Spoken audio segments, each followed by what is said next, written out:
할렐루야. 하나님 은혜가 이 시간 저와 여러분에게 마시기를 주님의 이름으로 축원드립니다. 영국의 근위 있는 상 중에 하나인 코스타 상이 있습니다. 이 상은 1971년도에 제정됐는데 문학상인 부커스 상보다 좀 더 대중적인 성격을 지닌 그런 상입니다. 한마디로 사람들에게 많이 알려진 상입니다. 코스타 상. 1987년에 이 상을 받은 크리스토퍼 놀란이라는 작가는 시계의 눈밑에서라는 자서적 소설을 수상하게 됐습니다. 자서적 소설로 통해서 이 코타상을 수여하게 됩니다. 이 놀란은 출생할 당시 산소 부족으로 인하여 뇌성마비 장애를 갖고 태어납니다. 말을 할 수도 없고 몸을 움직일 수 없었기 때문에 그는 오직 눈으로만 의사 표현을 할 수 있었습니다. 그가 10살이 되던 해였습니다. 그에게 특별한 의사소통 수단이 생기는데 바로 작은 막대기입니다. 여기에 막대기를 탁 붙여서 글자 자판을 톡톡 뚫립니다. 오로지 눈과 목 깔딱깔딱하는 요거밖에 안 돼요. 이 작은 막대기를 이마에 붙여 알파벳 하나하나를 누르며 자기 생각을 전하기 시작합니다. 그렇게 많은 시와 단편 소설을 그는 쓰기 시작했는데 책의 한 페이지를 쓰는데 보통 12시간이 걸렸다고 합니다. 쓸모없는 육체를 가지고 있다라고 말할 정도로 그에게 글을 쓴다는 건 아주 힘겨운 일입니다. 그렇지 않습니까? 이 책 한 페이지를 작성하는데 12시간이 걸린다면 얼마나 어려운 일입니까? 이런 그에게 어떻게 위대한 작가가 될 수 있었습니까? 라고 물어보는 사람들에게 그는 이렇게 답을 합니다. 주변 사람들이 나를 내 모습 그대로 받아줬기 때문입니다. 라고 답을 합니다. 여러분, 사람은 누구나 부족한 점을 가지고 있습니다. 그래서 이러한 부분을 자신의 약점이라고 생각하고는 사람들이 감추려고만 합니다. 하지만 자신의 부족함을 인정할 때 그 부분을 더 채우기 위해 노력하게 되고 그 결과 불완전함이 성장을 위한 추진력이 되기도 합니다. 여러분, 나의 부족함 때문에 우리가 더 노력하게 되고 이 불완전한 이 모습 때문에 내가 가야 할 곳에 성장의 원동력이 된다는 것 아주 중요한 부분입니다.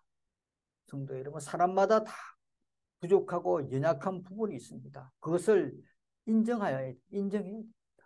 오늘 주변 사람들이 나를 내 모습 그대로 받아줬기 때문입니다. 라는 그 말 속에는 자신의 부족함, 자신의 연약함, 자신의 어떤 불완전함을 인정하고 드러내 보였기 때문에 사람들이 그를 받아들일 수 있는 것입니다. 그가 인정하지 않고 숨어 살았더라면 이런 좋은 작가가 될 수 있겠습니까? 그는 자신의 모습을 그대로 사람들에게 보였습니다. 지금 우리들의 부족함과 연약함 있습니다. 숨기지 말고 그대로 보여줄 수 있는 그런 믿음의 사람들 되시길 바랍니다. 약함을 인정하고 나아갈 때 어떻게 해요? 더욱 강해집니다. 그렇습니다. 자신의 단점과 부족함이 우리들에게 때로는 장점이 될 수 있다는 걸 잊지 마시길 바랍니다. 단점이 이 세상 살아가는데 도리어 장점이 될 수 있다는 것입니다. 그리고 이런 자신의 모습 그대로 하나님 앞에 내려놓으시길 바랍니다. 내 약함 그대로 내 부족함 그대로 하나님께 내려놓는 것입니다. 하나님께 모든 것을 맡길 때 자유함을 느낄 수 있는 것입니다. 모든 것을 맡길 때 하나님께서 나의 연약함도 치료해 주시고, 나의 연약한 부분에 덮어주시고, 나의 부족한 부분에 성령으로 덧입혀 주시자 각오 담대하게 이끌어 가시는 것입니다. 사랑하는 성도 여러분, 내려놓을 때 내려놓을 수 있는 그런 믿음을 가진 저와 여러분 되시길 바랍니다. 오늘 말씀은 하나님께서 이스라엘의 거짓 목자들을 심판해 주시고 흩어진 양무리를 불러 모은 후에 악한 양들을 제거하시리라고 선포했습니다. 오늘 말씀 앞부분들입니다. 1절과 11절에는 이스라엘의 거짓 목자를 심판해 주시고 11절과 16절에는 흩어진 양무리를 불러 모은 후에 17절과 22절에는 악한 양들을 제거하시라고 이렇게 선포했습니다. 이제 하나님께서는 남아있는 선한 양들을 위해서 한 이상적인 목자, 정상적인 목자, 참 목자를 세우십니다. 악한 양들 다 제거하고 나고 그런 남아있는 양물을 정말 지켜줄 수 있는 목자가 누구냐는 거예요. 오늘 그 목자를 말씀해 보면 하나님의 종 다윗이라고 합니다. 여러분 다윗을 한번 생각해 보십시오. 다윗은 어떻습니까? 분명히 오래전에 죽은 이스라엘 왕이 바로 다윗입니다. 이스라엘의 다윗 왕이 다시 살아나 통치한다는 것이 아니고 그렇다고 다윗 계통의 어떤 다른 왕을 말하는 것도 아닙니다.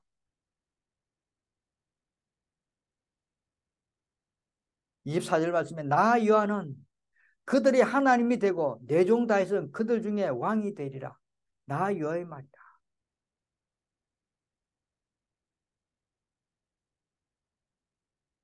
말씀에 나오는 다윗은 다윗의 후손으로 오실 이스라엘의 이상적인 목자이신 예수 그리스도를 가리킵니다. 아멘.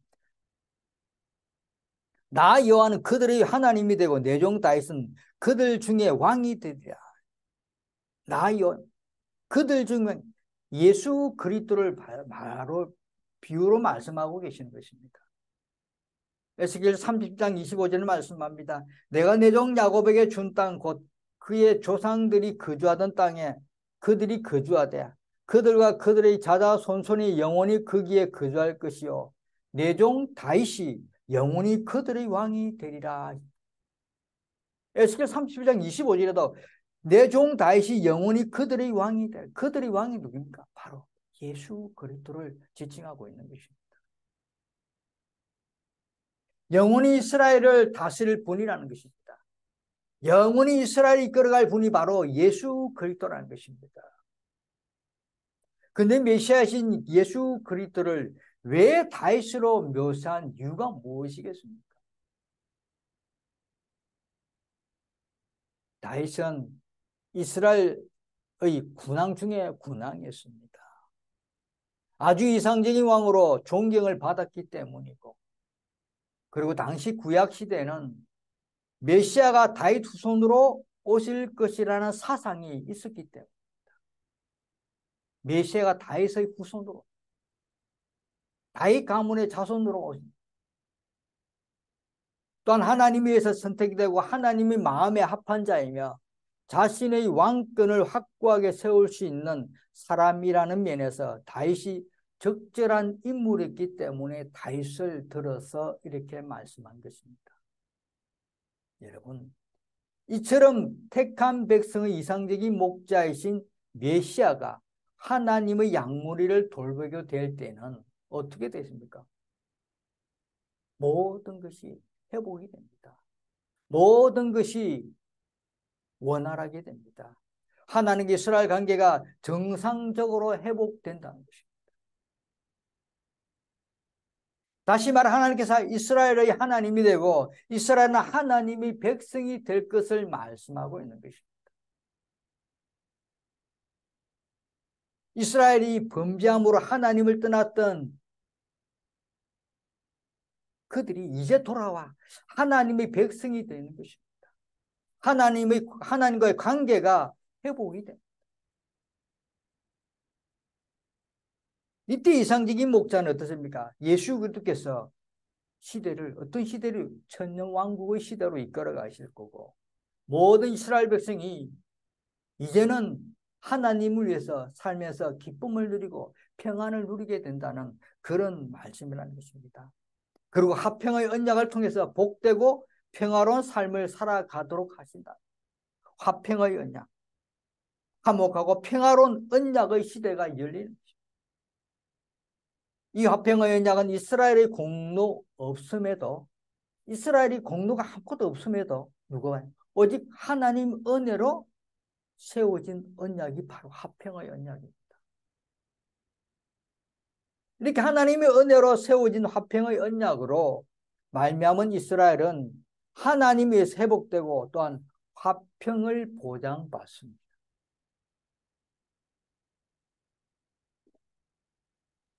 오늘 25절 말씀에 보면 내가 또 그들과 화평의 언약을 맺고 악한 짐승을 그 땅에서 그치게 하리니 그들이 빈들에 평안히 거하며 숲을 가운데서 잘지라 했습니다. 화평의 언약. 여기 또 악한 짐승이란 말은 양무리를 해치는 여러 가지 적대적인 요소가 많겠죠. 이것들을 모두 사라지게 할 것이다. 유혹하고 공격하던 사단의 세력들이 모두 제거되고 평화롭게 복된 상태가 되어서 편안히 살 것이란 말을 오늘 25절에 말씀합니다. 그리고 위협적인 세력들은 모두 제거되고 그곳에서는 매우 위험한 것으로 간주되었던 어떤 빈들과 숲도 평화로운 안식처가 될 것이라. 불안했고 정세가 불안했고 위협했고 늘 숨어 다닐 수 있던 그런 도망자의 모습이었던 그런 빈들과 숲들도 이제는 평화로운 땅, 평화로운 곳, 평화로운 시대가 열릴 것이다. 또 26절에 내가 그들에게 복을 내리니 내가 사방에서 복을 내리며 때를 따라 소낙비를 내리되 복된 소낙비를 내리리라. 건조하고 무더운 팔레스타인 땅에 비는 하늘의 축복입니다. 사마귀에서 비가 오는 건 하늘의 축복입니다. 그 비가 때를 따라 복된 장마비가 되어 충분히 내릴 것입니다. 때를 따라, 필요에 따라, 농사진데 필요에 따라 비가 내린다면 얼마나 농사가 잘 되겠습니까? 그 사막에서 물이 없을 때 그때마다 비를 내린다면 얼마나 기쁨이 오겠습니까? 그런 삶을 허락하신다. 인생에 힘들고 어려울 때마다 고통이 있을 때마다 하나님의 은혜와 하나님의 사랑이 성령의 충만함을 하나님 부어주시겠다는 말씀입니다.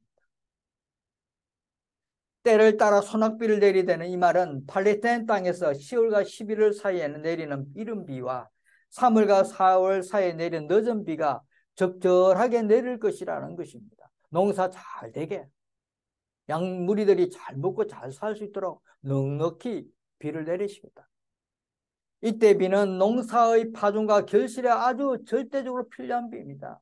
한 해의 농사의 결과는 이때 내리는 비에 따라서 좌우되기 때문에 이 장맛비가 얼마나 좋은 복된 소낙비인지 모른다는 것입니다.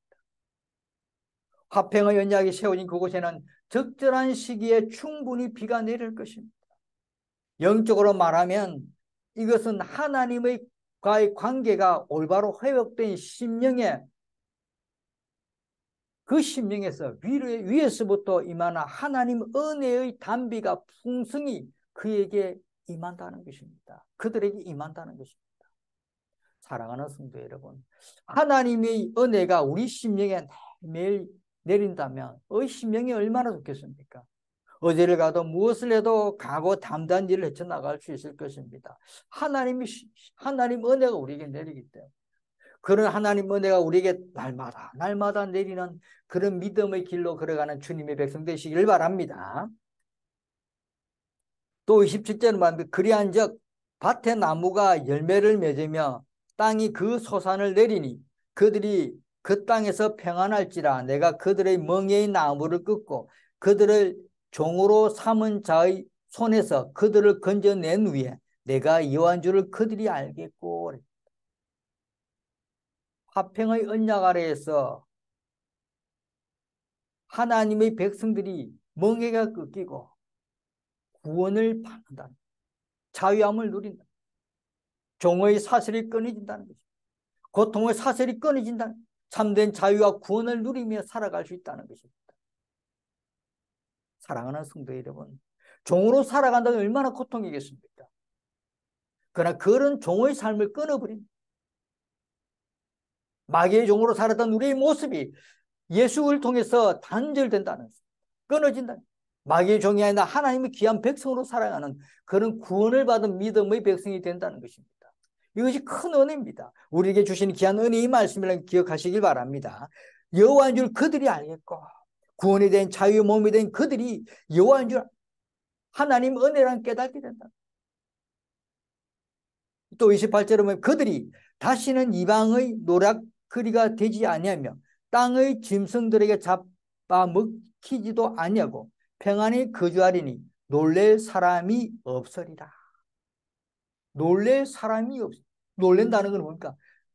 항상 공격을 당할 위협이 있고 그들이 이렇게 악한 손이, 적대적인 손이 항상 그들의 삶에 도사리고 있었기 때문에 늘 놀랬다는 것입니다. 그러나 이제는 놀라거나 당할 일이 전혀 없이 평안히 거하게 된다는 것입니다. 세상은 항상 우리를 놀래킵니다. 날마다 일어난 일들이 사건이 많습니다. 이런저런 사건이 많습니다. 그 사건 속에서 우리가 놀래지도 않고 평화롭게 살아간다는 것이 얼마나 큰 복입니다. 이것이 하나님의 은혜고 이것이 예수 그리스도로 인해서 우리에게 내리는 화평의 언약이라는 것입니다. 우리 화평의 언약 중에서 이렇게 놀랄 일이 없다는 것입니다. 오늘 저와 여러분 이 화평의 언약 받은 백성이라는 게 잊지 마시고 살아가시길 바랍니다.